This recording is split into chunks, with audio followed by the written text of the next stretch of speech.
What's up everybody, it's Blandon here from iRefi Mortgages. So how do you know you made a good investment decision? There are two ways that we make money from property.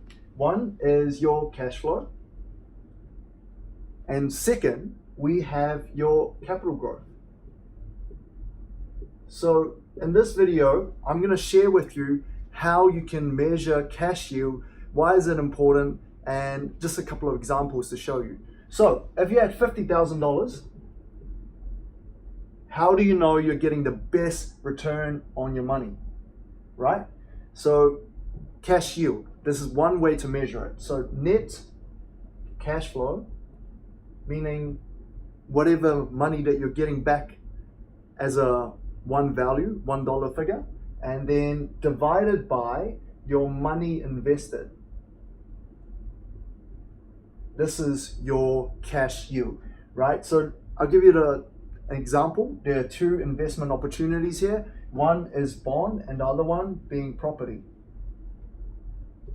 So in the bond, maybe you put in $50,000 invested, and the promised cash flow that you're getting is $2,500 per year. So your net cash flow per year is $2,500. Your invested cash is $50,000. This gives you a 5% cash yield, right? Now with properties, it's slightly more involved. We have to look at the expenses in the property. So I'm just going to rub this out.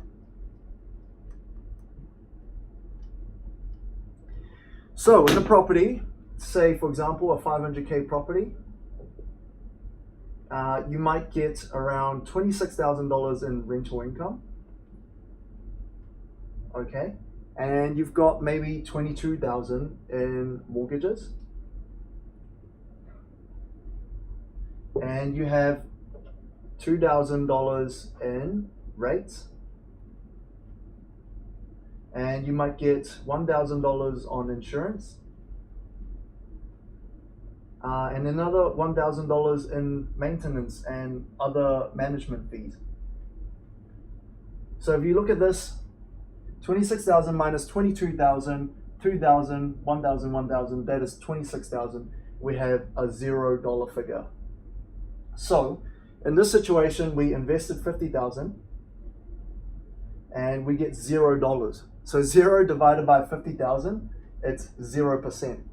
So in this situation, the bond gives us a higher cash yield and it's a better investment. However, with property, there's also capital growth, which is sometimes is like a delayed return, but in most cases, in different markets, it could be a really quick return. So we will cover capital yield in another video. But with property, the cool thing about it is there's a lot you can do with the property. So for example, you can actually increase the rental that you receive by doing things like renovations. So if you renovated the property, maybe you spend 5K touch-ups, and you're able to increase this to 29,000. All right, and because you renovated the property, perhaps the value of the property has gone up and you're able to cycle the equity back out.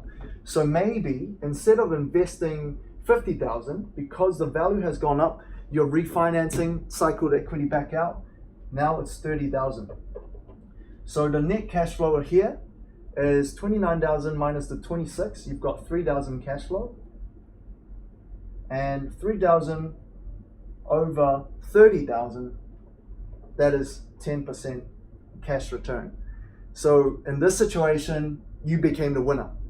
Now, if you need a little bit more long explanation on how cycling the equity works, I suggest one video that you can start at is the no money down video on my YouTube channel. So do check that out. And I will do another more extensive one later on called a no money down deal. How do you do those?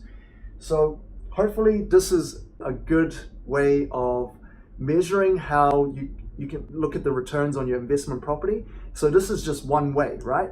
Check out our website. We have a rental yield calculator there. It's a Google spreadsheet that you can download. It's got different yields that you can use. I will leave the link down below. And until next time, talk soon.